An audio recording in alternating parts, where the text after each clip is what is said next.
안녕하세요. 책사랑 오시건입니다. 신간혁명 제15권 208페이지부터입니다. 저자는 이케다 다이사쿠, 펴낸 것은 화강신문사입니다. 모두 힘차게 취업활동에 도전했다. 그렇지만 사전에 그 회사에 대해 말해줄 졸업생 선배는 없었다. 자신이 직접 여기다 싶은 회사와 연락을 취하여 방문했다.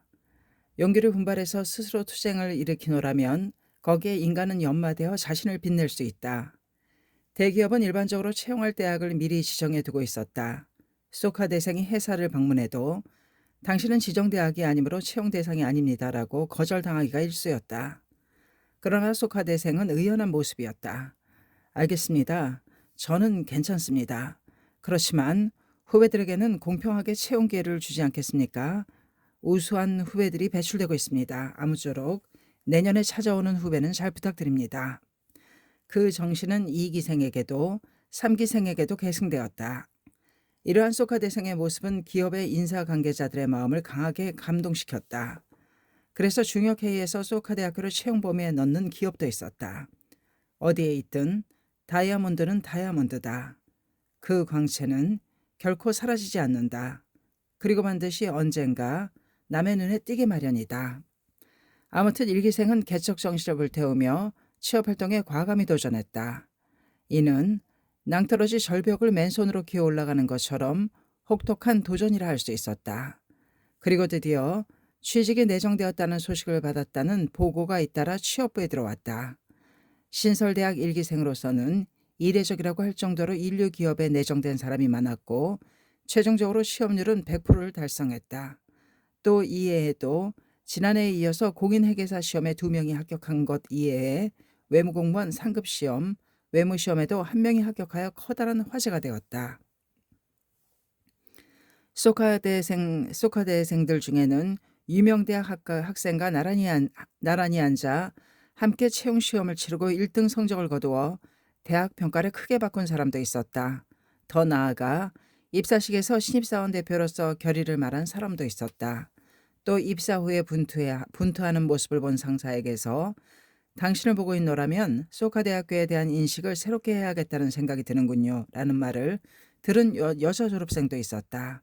실로 모두가 창립자라는 자각으로 용감하게 개척의 길을 걸었다. 그 모습, 그 삶의 자세 속에 창가의 인간 교육이 맥동하고 있었다. 그런 가운데 각 기업도 이윽고 높은 평가를 하게 되었다. 국경을 초월하여 인류의 행복과 평화를 위해 공헌할 수 있는 인재를 소카대학교에서 키우고 싶다고 야마토 신시는 염원했다.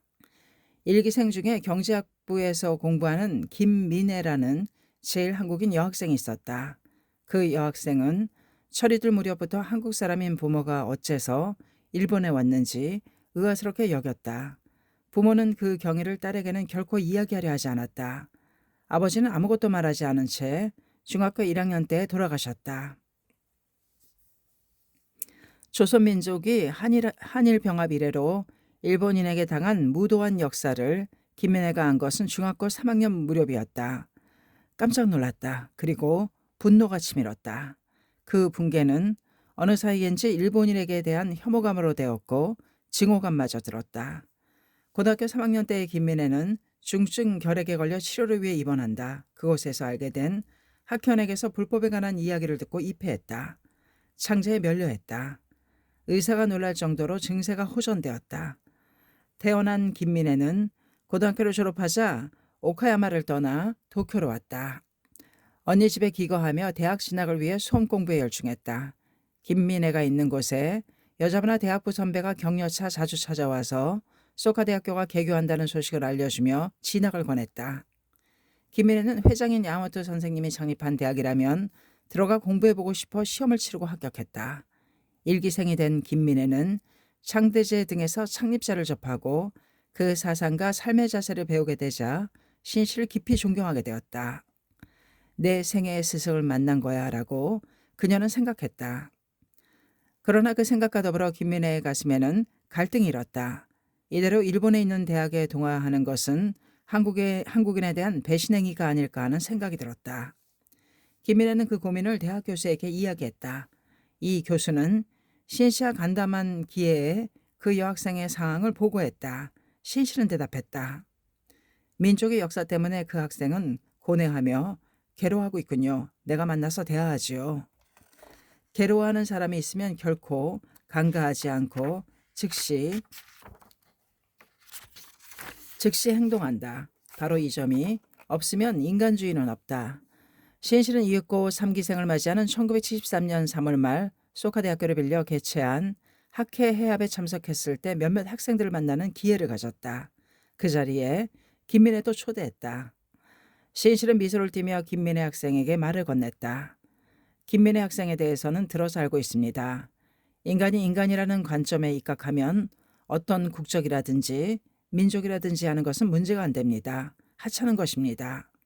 청년에게 중요한 것은 미래를 향해 모두가 행복해지기 위해 어떻게 살아가야 하는가입니다. 김민혜 학생은 한 인간으로서 자유롭게 마음껏 노력하십시오. 지켜보겠습니다. 신씨의 말에 김민혜는 가슴속에 자욱이 끼어있던 안개가 싹 걷히는 느낌이 들었다. 신실은 이어서 대학 내 차집에서도 대화를 계속했다. 그리고 격려하는 마음으로 대학의 정면 현관 앞에 세운 청동상을 찍은 사진 뒤에 다음같이 적어서 김민혜 학생에게 선사했다. 원래 인간에게는 국경이 없었다. 그런데 어느 사이엔지 인지어로 국경이 만들어졌다. 그러므로 우리는 국경보다 더 깊은 차원인 인간 연대에 도달하여 살아갈 것을 잊어서는 안 된다. 이 글을 보고 김민혜는 정신이 번쩍 들었다. 확실히 그렇구나. 국가도 인간이 만든 것이야. 민족이 달라도 인간과 인간을 분리하는 본질적인 요소는 아니야. 또 나는 과거 역사에 속박되어 미래를 응시하는 눈을 가리고 있었을는지도 몰라. 그리고 나서 결의한다. 소카대생이라는 것이 바로 내 원점이야. 이곳에 내가 인간으로서 자각을 한 대지다. 야마토 선생님의 그 격려에 내 삶의 자세로 보답하자. 일념의 변화는 사물을 보는 방법, 사고방식을 바꾸고 인생관을 바꾼다. 그 이후로 김민혜는 지금까지 해온 이상으로 학업에 진지하게 면려하여 졸업하는 해에 세무사 자격을 취득, 당당히 소카대 출신 세무사 1호가 되었다. 또 여성평화운동의 리더로서 활약하게 된다. 소카대학교에는 해외에서 유학생들이 모여들었다. 1973년에는 홍콩 출신인 두 학생이 입학했다. 그중 한 사람이 야마토 신씨가 1963년 1월 홍콩을 방문했을 때 격려한 저우찌잉이었다. 그의 부모는 홍콩 창가학회 중역으로서 활약하고 있었다. 아버지 저우찌강은 일본인으로 제2차 세계대전 전부터 중국으로 건너가 이윽고 중국인 쉬위전과 결혼했다.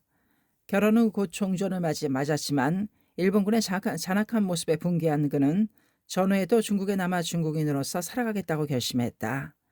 전후에는 홍콩에서 무역 일을 하며 일가를 부양했는데 그런 집에서도 일본어를 일절 사용하지 않고 자녀들에게도 일본인이라는 사실을 말하지 않았다.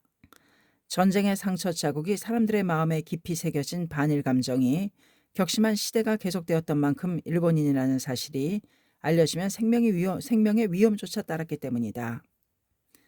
다만 학현이 된 그는 자녀들에게 학회 훌륭함과 함께 야마토 신씨가 세계 평화와 인류 행복을 위해 전력을 다하고 있음을 열심히 가르쳤다. 그런 가운데 어린 쯔잉의 마음에도 세계 평화를 위해 일하고 싶다는 마음이 싹트기 시작했다. 1963년 9살이던 쯔잉은 홍콩에서 일본으로 귀국하는 신씨를 배웅하러 부모와 함께 공항으로 갔다. 그때 쯔잉의 모습을 본 신씨는 이렇게 이야기했다. 내가 앞으로 대학을 만들 테니 크게 자라면 일본에 오너라. 지금은 열심히 공부해야 해요. 아버지는 그 말을 통역해서 전했다. 쯔잉은 방긋 웃으며 고개를 끄덕였다. 그 후 쯔잉은 의사의 길을 목표로 힘껏 학업에 열중했다. 1971년 마침내 소카대학교가 개교했다. 소카대학교에는 의학부가 없다. 그러나 야마토 선생님께서 창립하신 대학에서 공부하여 선생님처럼 세계 평화를 위해 공헌할 수 있는 사람이 되고 싶다. 그는 일본행을 결심한다. 깨끗한 생명에 심어진 맹세의 종자가 결실되고 있었다. 저우쯔잉은 중국이 대문화대혁명의 혼란기를 처했을 때 바로 통학하는 도중에 바다에 떠있는 시신을 수차례 목격했다. 중국을 탈출하여 영국령인 홍콩으로 바닷길을 통해 들어가려다 익사하거나 혹은 발견되어 사살되거나 한 사람들이었다. 저우는 가슴이 아팠다. 평화가 실현되지 않으면 사람들에게 행복은 없어. 그렇게 통감한 만큼 소카 대학교가 인류의 행복을 지키는 유세를 지향하여 개교했다는 소식을 듣고 그는 일본으로 날아가고 싶은 심정이 들었다. 야마토 선생님과 한 약속을 지킬 때가 왔다. 1972년 9월 저우는 소카 대학교 진학을 결의하고 일본으로 왔다. 아버지의 우인집에서 살았는데 일본어를 몰라서 물건 하나 사는 것도 뜻대로 되지 않았다. 그는 일본어 학교에 다녔다. 이듬해 2월에는 소카 대학교 입학 시험이 있다. 시험은 모두 일본어로 치른다. 그 전까지 입시를 잘 치르려는 일본어 능력을 익혀두었다. 일본어 능력을 익혀두어야 했다. 저는 필사적이었다. 일본인과 적극적으로 대화하려고 마음을 썼다.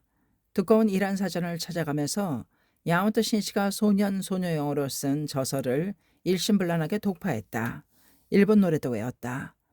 초등학교 여러 가지 방법으로 일본어 습득에 힘썼다. 그리고 5달 뒤 1973년 2월에 경제학부를 지원 훌륭히 합격에 연관을 안았다.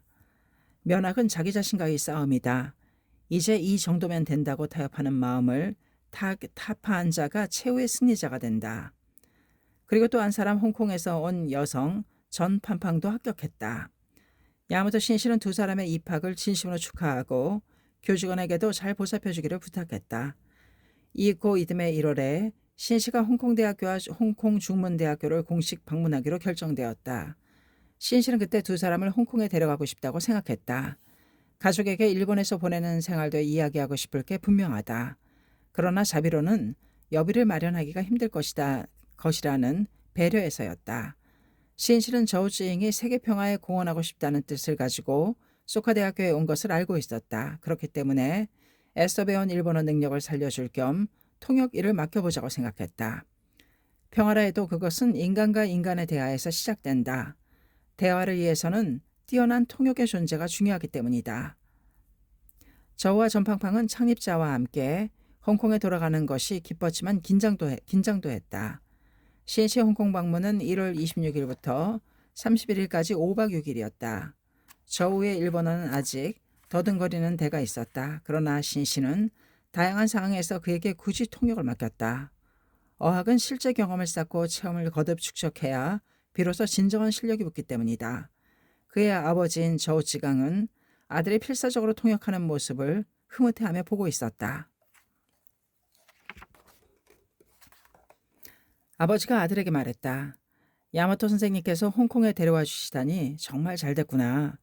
유학생으로서 소카 대성으로서도 모두의 모범이 되도록 열심히 공부해야 한다. 홍콩에 머무른 마지막 날이었다. 신실은 저우찌잉에게 말을 건넸다. 이번 일은 고맙네. 이 다음에 내가 중국에 갈 때도 자네에게 통역을 맡길 생각이네. 저우는 황송해하면서 대답했다. 죄송합니다만 중국에서는 말이 안 통합니다. 홍콩어는 광둥어를 쓰지만 중국 공용어는 베이징어다. 같은 중국어라도 발음이 전혀 다르다. 오히려 별개 언어라 해도 좋다. 신이치도 그 점을 잘 알지만 저가 베이징어도 습득하여 세계평화 실현을 위해 중일 우호의 일꾼으로 육성되었으면 하는 바람에서였다. 신이치는 익살스럽게 저우에게 말했다. 말이 안 통하다니. 자네는 매일 중국어로 말하고 있었던 게 아닌가? 제가 쓰는 말은 광둥어이지 베이징어가 아닙니다. 이것은 완전히 다른 말입니다. 착실한 저우는 광둥어와 베이징어의 차이를 열심히 설명했다. 신이치는 저우찌잉에게 말했다. 그런가? 광둥어와 베이징어가 그토록 다르다니 유감스럽군. 중국에 가면 국가 지도자와도 해견하게 되는데 자네가 통역을 해주면 안심이 되겠는데 말이지. 언젠가 해보게. 그 말은 저우의 가슴을 깊이 꿰뚫었다. 그는 이것을 계기로 베이징어 통역을 목표로 하여 엄청난 공부를 하기 시작했다. 인생에도 또한 나날의 생활에도 목표가 필요하다. 목표를 향해 전진하면 희망이 솟고 힘이 솟기 때문이다. 저의 베이징어 실력은 놀랄 정도로 향상되었다. 이해 1974년 10월에 소카 대학교는 처음으로 중국어 웅변대회를 열었는데 그는 특별상을 받았다. 그러나 그런 그에게 시련이 덮쳤다. 그 웅변대회에 열린 다음 날에 아버지 저우찌강이 심장병으로 갑자기 세상을 떠난 것이다. 61살이었다. 창립자가 데려다준 홍콩에서 아버지를 만나 대화를 한 것이 마지막 추억이 되었다. 홍콩에는 어머니, 곧 결혼할 누나, 그리고 두 여동생이 있었다. 막내 여동생은 9살이다. 아버지가 남긴 얼마 안 되는 재산은 어머니와 동생 생활비에 충당해야 했다. 그 후로 저우는 밤낮 없이 아르바이트를 하는 학교 생활을 보냈다. 낮에는 대학 식당에서 일하고 저녁이면 도서관에서 일했다. 토, 일요일에는 도로공사나 경비 등의 아르바이트를 했다. 그러면서도 필사적으로 베이징어를 공부했다. 이듬해 소카대학교는 중국 정부 파견 유학생을 받아들였는데 저우는 배우고 익힌 베이징어를 기숙사에서 유학생들과 함께 생활하며 의사소통을 도모했다. 더 나아가 아르바이트로 번 수입을 저축하여 입학금을 내고 대학원에 진학했다. 그런 그를 지원해 준 것은 창립자의 격려였다. CH는 기회가 있을 때마다 굳은 악수를 나누며 강해져라, 강해져라 하고 격려했다. 또 CH는 그 후에도 홍콩 방문에 저우를 동행하도록 배려했다. 그리고 함께 그의 고향집에 찾아가 돌아가신 아버지를 추선하는 기원을 드리기도 했다. 어느 날 저우에게 말했다. 무슨 일이 있어도 지면 안 되네. 자네가 어떻게 살아가는지 나는 계속 지켜보고 있겠네. 저우는 1978년 가을 CH의 제4차 중국 방문 때 드디어 베이징어 통역으로 동행한다. 저우는 이미 베이징어를 자유자재로 구사하였으며 일본어도 완벽하게 잘했다. 그러나 중국을 대표하는 지도자를 통역하기에는 아직 경험이 부족했다. 그래도 CH는 저우를 통역으로 선택했다. 본인을 위해 더 일찍 진검승부의 무대에 세우고 싶었다. 이 방문에서는 고 저운라이 총리의 부인인 덕밍차오 전국인민대표회의 상무위원회 부위원회를 위원장을 비롯해 중국의 요인과 신씨 회견도 통역했다. 긴장한 나머지 전신의 땀이 비오듯 흘리면서 통역을 했다. 그 후 저우는 더욱더 베이징어와 일본어 연찬을 철저히 거듭했다. 그리하여 뛰어난 통역사가 되어 염원대로 세계 평화에 공헌하게 된다. 또 SGI 국제창가학회 공인 통역의 중심자가 되어 많은 후배를 육성해 갔다. 저우에 이어서 소카대학교에는 매우 우수한 유학생들이 전 세계에서 모여들고 있다. 신씨가 소카대학교의 인류의 평화를 지키는 요새로서 사명을 완수하기 위해서는 국제교류가 소중하다고 통감했다. 그는 스스로 그 길을 개척하고자 1972년에는 영국 케임브리지 대학교와 옥스퍼드 대학교를 방문하여 각 대학의 요직에 있는 사람과 대학 교육의 참모습 등에 대한 의견을 교환했다. 이듬해에는 프랑스 파리 대학교, 소르본 캠퍼스와 영국 서식스 대학교를 방문하여 대학 순회 학생들과 간담했다. 1974년 1월 홍콩 방문 때는 홍콩 중문대학교 총장과 회담하고 소카대학교와 교원 학생을 교류하자고 제안했다. 그 이듬해인 1975년 3월 두 대학은 학술 교류각서를 교환했다. 이것이 소카대학교의 첫 교류 협정이 되었다. 1974년 3월에는 미국 캘리포니아 대학교 버클리 캠퍼스, 뉴올리언스 대학교, 파나마 대학교, 그리고 페루 산마르코스 대학교를 방문했다. 그중 뉴올리언스 대학교 방문 때는 총장과 회견하고 교육 유엔 구상과 그 전 단계로서 세계 대학 총장회의, 학생자치회 회의, 개최 등에 대해 이야기를 나누었다. 또 4월 1일에는 캘리포니아 대학교 로스앤젤레스 캠퍼스에서 21세기를 향한 재현이라는 제목으로 강연했다. 이는 그 후 신이치가 하버드 대학교, 모스크바 대학교를 비롯한 세계 각국의 대학 및 학술기관에서 개최하게 되는 강연의 시초가 되었다. 그는 세계 대학과 대학, 학생과 학생을 서로 맺어서 평화를 항구적으로 실현하기 위한 젊은 지성과 우정의 네트워크를 구축하겠다고 결의한 터였다. 그리고 그 추진력이 되어 인류 평화에 공헌할 인재를 육성하는 일이야말로 소카대학교의 사명이라고 생각했다. 이해 신실은 사회주의 국가의 대학에도 열성적으로 찾아가 중국 베이징 대학교, 소련 모스크바 대학교, 레닌그라드 대학교, 지금은 상페테스부르크 대학교를 방문했다. 이상을 성취하기 위해서는 우선 자신이 직접 움직여야 한다. 대화의 문호를 열어야 한다. 거기서부터 인간의 교류가 탄생하여 새로운 시대의 흐름이 열린다. 신이치는 학생들이 세계로 웅비할 날을 마음속에 그리면서 일심불란하게 길을 개척했다. 또 학생의 요청에는 언제나 전력을 다해 끊임없이 응했다.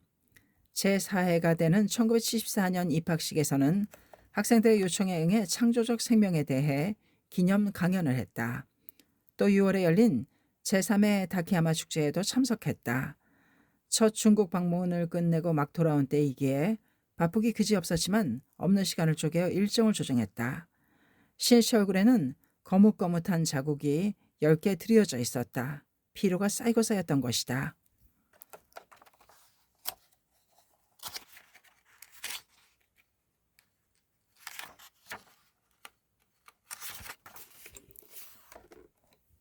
그래도 그는 혼신을 다해 기숙사생들을 격려했다. 그 모습을 지켜본 한 교수가 있었다. 경제학부 오쿠마다 도시유키 교수였다. 타 대학에서 학부장을 지낸 저명한 경제학자다. 오쿠마다는 개교 이래 창립자의 행동을 주시해왔다. 그리하여 학생을 더할 나위 없이 사랑하고 자신을 희생하는 것도 마다하지 않는 신이치의 모습에 경탄했으며 이는 늘 충격이었다. 그는 그런 심정을 신이치에게 전하고 싶었다. 다케야마 축제를 마무리하는 축제의 밤 때였다. 행사장인 중앙체육관에서 신이치와 가까운 자리에 있던 오쿠마다가 신이치에게 슬그머니 메모지를 건넸다. 거기에는 와카가 적혀 있었다. 뺨에 흘러내리는 눈물도 닥치 않은 채 축제의 밤 춤추는 5천 명을 지켜보는 우리는 대학하면 듣는 건 분쟁 소식. 세상 사람에게 다케야마 축제를 한번 보여주고 싶구나. 그는 학생을 대하는 신이치의 모습에서 자신이 추구해온 인간교육의 실상을 보았다. 그 기쁨을 표현하고 싶었다. 10월에는 네 번째 맞는 창대제가 돌아왔다. 소카대학교는 창립자 야마토 신이치에게 제1호가 되는 명예교수 칭호를 수여할 것을 검토했다. 그리하여 창대제 첫날인 25일 오전 교수회에서 결정했다. 총장은 즉시 그 취지를 신이치에게 전했다. 그러나 그는 사양하며 받아들이지 않았다. 그러한 사회적인 명예는 본래 자신에게는 필요가 없는 것이라고 신이치는 생각했었다. 총장은 곤혹스러웠다. 장차 세계의 각 대학에서 틀림없이 야마모토 선생님에게 명예칭호를 수여할 것이다. 우리 대학이 최초로 수여하지 못하면 후세 영원히 5점을 남기게 된다. 신이치는 수락해달라는 요청을 재산받았다. 이번에 거절하면 모두의 마음을 짓밟아 대학의 신뢰가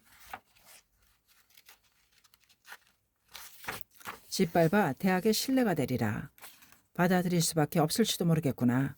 하는 수 없이 신이치는 받아들였다. 그 소식을 들은 학생들도 크게 기뻐했다. 수여식은 이날 저녁 때 대학 내 회의실에서 열렸다. 수여하는 총장의 목소리는 긴장되어 있었다. 오늘 우리 소카대학교에서 제1의 명예교수 칭호를 창립자에게 수여함은 최고의 명예이자 기쁨입니다. 그것은 이 자리에 참석한 교원과 학생들 전원의 거짓없는 심정이기도 했다. 신이치의 느누한 목소리가 울렸다. 이는 학생 여러분, 교직원 여러분을 비롯해 대학을 지키겠다는 의미의 상징으로 더 나아가 한층 더 발전시키겠다는 맹세의 증표로 삼가 받겠습니다. 그가 명예교수 증서를 받자 기쁨에 찬 박수 소리가 메아리쳤다. 세월의 흐름은 빠르다.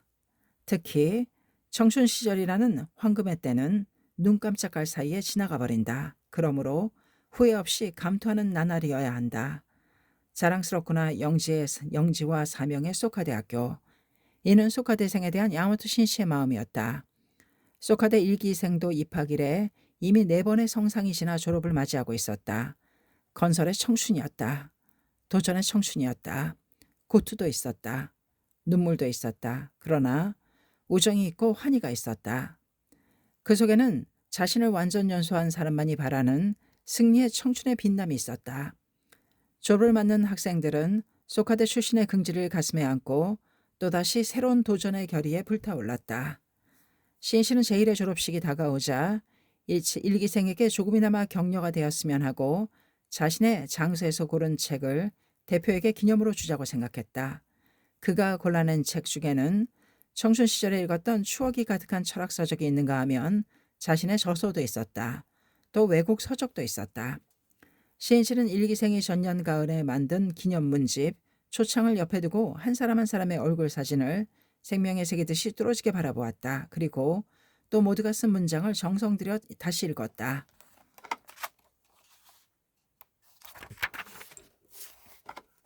그리고 골라낸 장서에 학생 이름을 적고 그 옆에 자신의 이름을 썼다.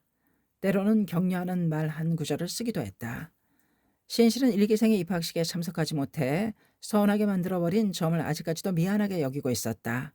그렇기 때문에 정성을 다한 격려를 보내고 더불어 졸업식에는 어떻게든 참석하여 건학 4년간의 노고를 시하하자고 마음먹었다.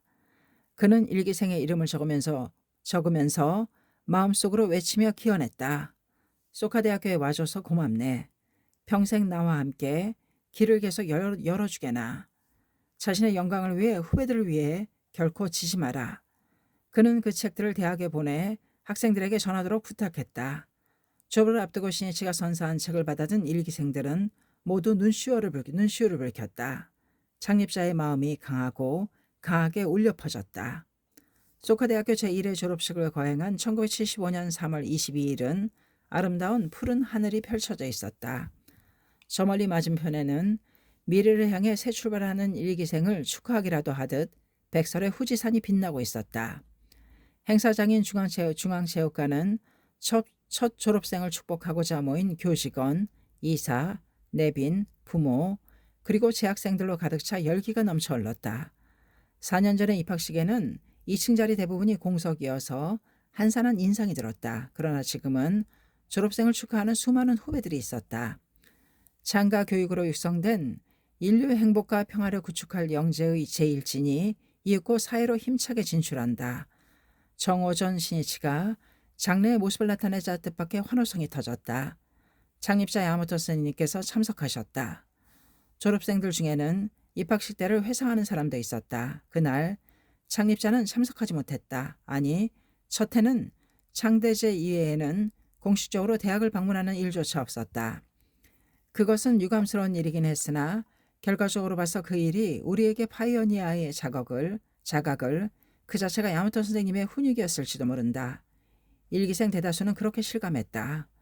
풍요롭게 갖춰진 조건이 반드시 인간을 키운다고는 할 수 없다. 때로는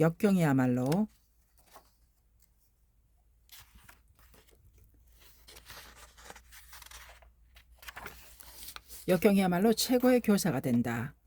졸업식이 시작되었다. 개회사, 졸업증서 수여, 표창, 송사, 답사 순서로 식은 진행되었다. 졸업생들 눈에는 희망의 광채가 있었다. 그 얼굴에는 영광스러운 소카대 일기생으로서의 긍지와 결의가 넘쳐났다. 끝으로 우레와 같은 박수소리가 터지고 야마토 신시가 인사말을 했다. 젊은 영재 여러분에게 인사에 대해서 한 말씀 드리겠습니다. 봄 햇빛 찬란한 오늘은 여러분에게 인생의 봄이라고도 할 만한 경사스러운 졸업식입니다.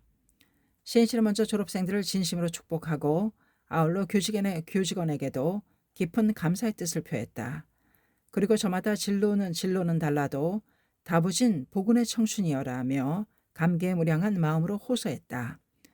야마토 신이치는 계도자로서 역사를 구축한 제1기생에게 경애의 뜻을 담아 말했다. 제가 믿는 불법에는 영산일해, 엄연히 아직 흩어지지 않고 라는 하나의 원리가 있습니다.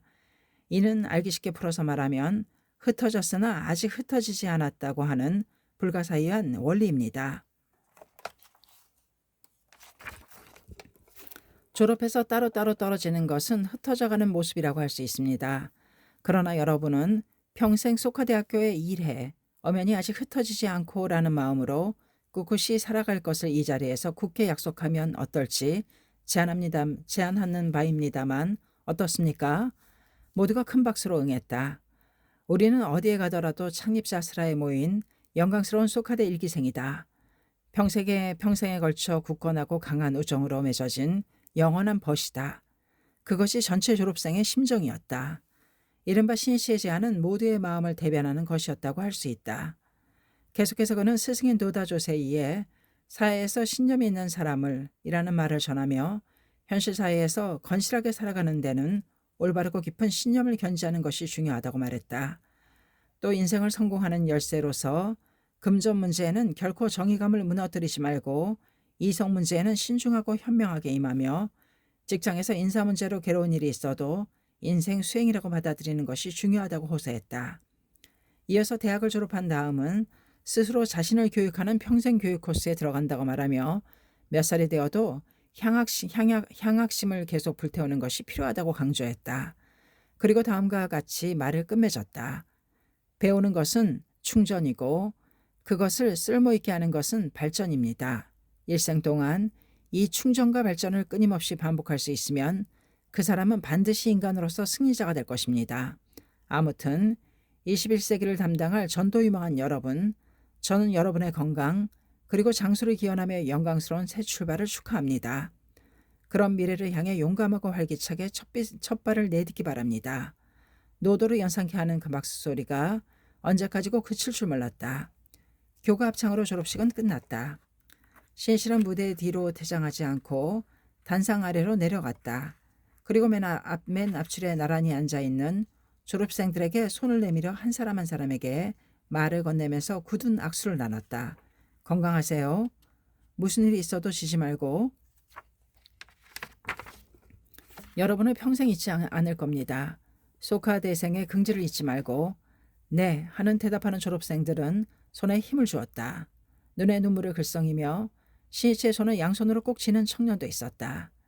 대학의 진가는 졸업생으로 결정된다. 자네들의 전도에는 열풍이 몰아치는 나날도 있으리라. 먹구름이 뒤덮는 때도 있으리라. 그러나 소카 대생이라면 기필코 이겨내라. 신실은 마음속으로 그렇게 호소하면서 모두를 껴안아주는 심정으로 악수를 나누었다. 졸업생들 속으로 들어가 격려를 보내는 창립자의 모습에 재학생도 울고 부모도 울었다. 그 속에는 사제의 혼이 오가는 만남이 있었다. 그것은 영원한 맹세가 각인된 영광의 길로 출범하는 모임이 되었다. 일기생이 졸업한 이 1975년 봄 소카대학교는 중국 정부가 파견한 유학생을 받아들였다. 인류의 평화를 지키는 요새로서 소카대학교는 국제교류를 본격적으로 개시했다. 1972년 9월 중일 국교가 수립되었지만 아직 중국의 문화대혁명은 종식되지 않아 일본의 각 대학은 중국 유학생을 정식으로 받아들이려고 하지 않았다. 일본어와 일본 사정을 공부시키기 위해 일본 대학에서 배우게 하려는 생각한 중국 정부의 저지로는 골치 아픈 문제였다. 중국 대사관원에게서 그 이야기를 들은 신이치는 자신이 보직인이 되어 중국인 유학생을 소카대학교에 받아들이자고 생각했다. 그것이 일본 유학의 추억을 신이치에게 말해준 저온라이 총리의 은혜에 보답하는 것도 되리라고 생각했다. 대학도 검토한 결과 신이치의 생각에 찬성했다. 그리하여 소카대학교는 중국에서 온 유학생 6명을 맞이했다.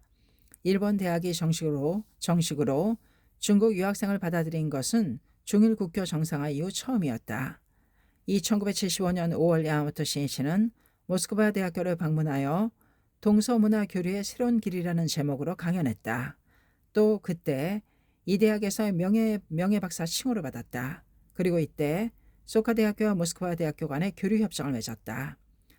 아직 시대는 동서냉전이 한창이었지만 많은 일본인들은 소련의 위협을 느껴서 그 이미지는 결코 바람직하지 않았다.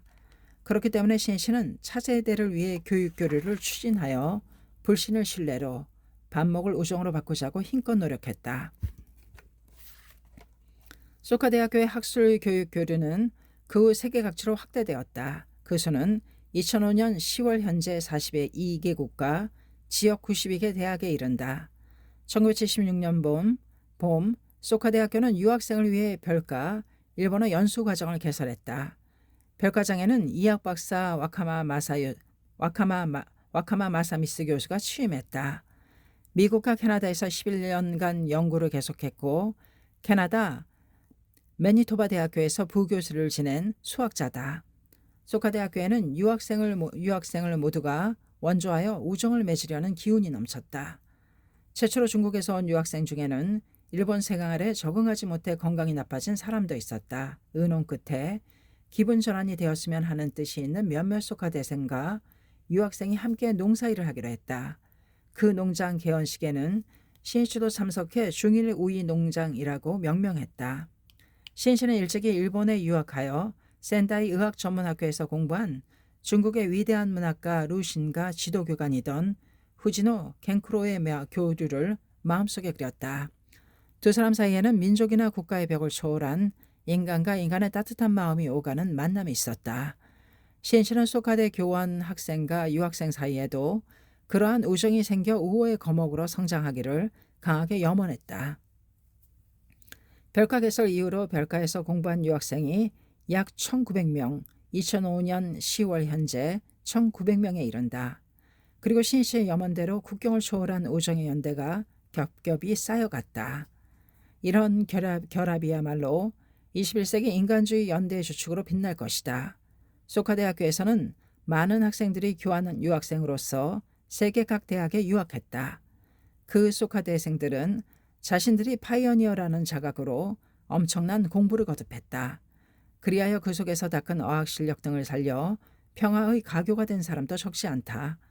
예를 들어 모스크바 대학교 첫 교환 유학생이 된 사이키 이쿠코는 러시아 통역가로서 활약하게 된다. 여기에도 야마토 신씨의 격려가 있었다. 그런 사이키를 대학 2학년 때부터 육성해 마음을 써왔다. 뜻을 같이 한 학생들이 러시아어 연구회를 만들어 어학 습득에 힘쓴다는 소식을 들은 그는 소련의 요인가 소카대학교에서 회견할 때 러시아어 연구회 학생 2명을 동석시켰다. 그중 한 사람이 사이키였다. 신씨는 사이키에게도 회견 자리에서 통역을 하도록 말했다. 사이키는 열심히 통역하려 했지만 첫 인사 정도밖에는 잘 전달하지 못했다. 그는 사이키가 산 어학 실력을 몸에 익혀 러시아어를 배우는 데 있어서 도전 목표로 만들기를 바랐다.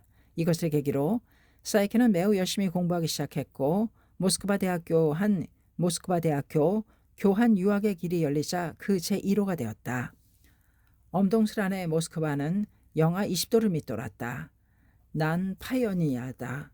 나에 대한 평가가 소카대학교에 대한 평가가 된다고 생각하니 더욱더 투지가 불타올랐다. 오로지 면학에 열중하는 나날이었다. 사이키는 귀국하여 졸업한 후 소련 남성과 결혼했는데 당시 소련은 자유주의 나라의 국민과 결혼하는 데에 엄격한 절차에 따라 여러 가지로 어려움이 있었다. 시인실은 정성껏 사이키의 상담에 응하며 다양하게 응원했다. 결혼한 두 사람은 소련 카자흐스탄으로 건너가 살다 이윽고 일본으로 돌아와 살았다. 사이키는 러시아어 통역으로 점차 두각을 나타내기 시작했다. 그렇지만 몇 년 후 예기치 못한 슬픔이 사이키를 엄습했다. 갑자기 남편이 타계한 것이다. 절망의 늪에 빠졌다. 이젠 살아갈 기력조차 없었다. 일본에서 장례식을 마친 사이키는 남편의 고향에 유골을 매장하기 위해 카자흐스탄으로 향했다. 카자흐스탄으로 떠나는 사이키 이코쿠의 여행은 어린 두 자녀를 동반한 길고도 슬픈 여정이었다. 남편의 유골은 4살 된 장남이 배낭에 넣어 짊어졌다. 모스크바에서 다시 비행기를 갈아타고 몇 시간 더 걸려 남편의 고향집에 도착했을 때에는 몸도 마음도 몹시 지쳐 있었다. 그곳에 창립자 야마토 신이치의 전보가 도착했다. 인생에는 여러 가지 일들이 생깁니다. 그 하나하나가 깊은 의미를 가지고 있습니다. 그러니 사이키 씨는 앞으로의 자기 인생을 당당히 걸어가세요. 눈물 때문에 글자가 흐리게 보였다. 절망의 어둠 속에 갇혀있던 사이키의 마음에 한 줄기 빛이 스며들었다. 그래, 모든 일에는 의미가 있는 거야. 내 인생은 결코 끝난 게 아니야. 이제부터 시작이야. 아이들도 있어. 져서는 안 돼. 깊은 고뇌의 구렁 속에서 일어선 사람만이 고뇌하는 사람에게 용기를 줄 수 있다. 또 괴로움이 인간을 깊이 있게 만들어 빛내는 것이다. 사이키는 괴로워하는 사람을 위해 평화를 위해 도움이 되고 싶다고 더욱 강하게 결심했다. 그리고 러시아 실력을 갈고 닦아 일본 굴지의 러시아어 통역사가 되었다. 신이치는 창립자로서 평생에 걸쳐 소카대생을 지켜보며 계속 격려하겠다는 결의를 굳혔다. 졸업 후 모두가 어떠한 인생을 걸어가는가에 따라 교육의 가치는 나타난다. 그것을 끊임없이 지켜보는 것이야말로 자신의 책무라고 생각했다. 소카대생들 중에는 해외 대학원에 유학하여 박사학위를 취득한 멤버도 많다. 경제학부 1기생 중에는 야부키 요시나리, 다카야마 가즈오, 센바 가사아사, 이 세 사람이 미국 대학원에서 박사학위를 취득하여 훗날 모교 소카대학교에서 교편을 잡게 된다. 더 나아가 야부키는 미국 소카대학교 오렌지군 캠퍼스를 개교했을 때 초대 총장이 된다. 이 밖에도 소카대학교에 교원이 된 사람은 적지 않다. 또 국내는 물론 해외 타 대학에서 교원으로 활약하는 졸업생들도 있다. 모두 소카대학교에서 공부한 것을 더없는 긍지로 삼고 최고의 영예로 여기며 인류 평화를 담당할 차세대 리더 육성에 힘쓰고 있다. 소카대학교는 세계 가장 개방된 대학이라 해도 좋다. 각국 대학의 학장이나 총장은 물론이고 세계 지도자나 학식자의 방문도 끊이지 않는다. 고르바초프 전 소련 대통령, 키신저 전 미 국방장관, 로마 클럽의 호프라이네르 회장, 평화학자인 갈퉁 박사 등도 캠퍼스를 방문하여 찬사를 아끼지 않았다. 소카대학교는 학부와 학과 등도 해마다 확충했다. 1975년 제1기생 졸업에 맞춰 대학원을 개설한 것을 비롯해 이듬해에는 경영학부 경영학과, 교육학부 교육학과를 아동교육학과를 개설했다.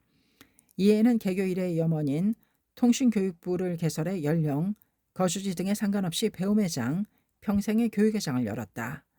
1985년에는 인간주의의 철학을 근간으로 한 사회에 유능한 여성 리더 육성을 목표로 소카 여자단기대학교를 개교했다. 1988년에는 문학부의 인문학과를, 1990년에는 일본어 일본문학과와 외국어학과, 중국어 러시아어과를 개설했다. 1991년에는 공학부가 스타트함으로써 현재 2005년 현재 6학부 13개 학과가 되었다.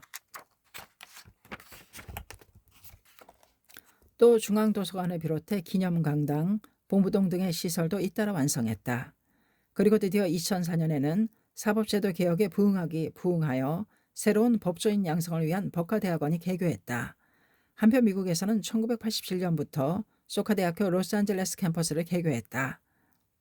그 후 미국 소카대학교 SUA로 발전하여 1994년에는 대학원을 개설했다.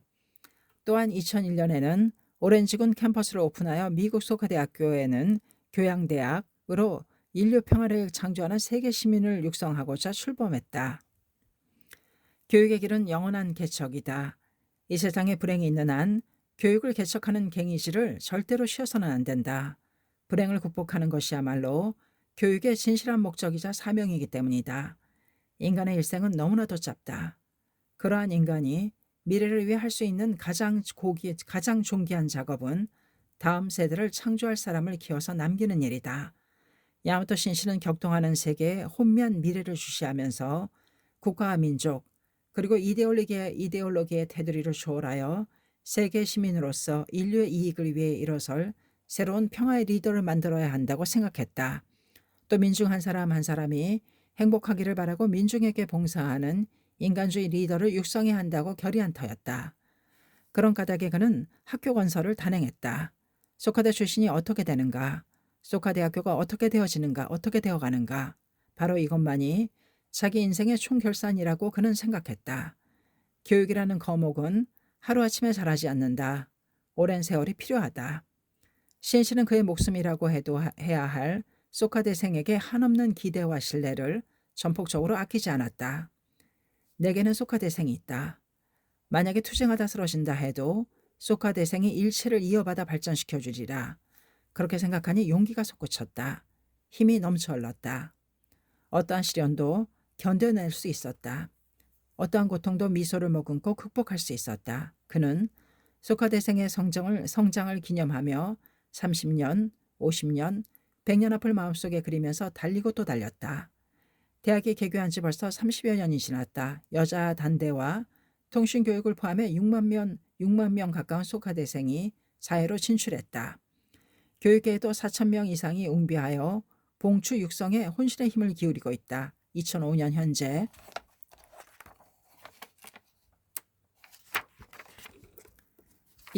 현재 각 기업에서 중액을 맡은 벗도 많다. 법조계와 정계에서 활약하는 멤버도 있다. 또 세계 각국에서 사회 공헌하는 소카대 출신자의 늠름한 모습이 있다.